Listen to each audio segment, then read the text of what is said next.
వెళ్ళిపో అని చెప్పి చూస్తాము. వెళ్ళిపో అని చెప్పినాక కూడా ఎవరన్నా మన మాట వినకపోతే మనం ఏం చేస్తాము? ఇంక వాళ్ళని వెళ్ళగొట్టడమే తర్వాయి, లేదా కట్టెతను కొట్టడమో లేదో వెళ్ళగొట్టడమో ఏదో ఒకటి మనం చేయడం జరుగుతుంది. దేవునామానికి మహిమ కలుగును గాక. ఇక్కడ దేవదేవుడు ఏం చేస్తుండంట? వెళ్ళగొడుతుండంట.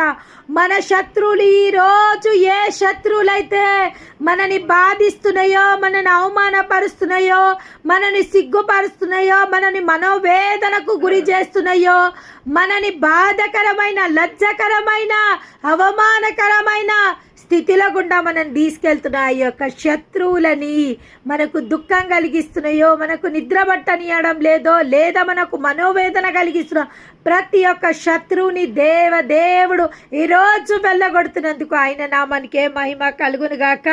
ఇంకా ఆయన ఏమంటుండు?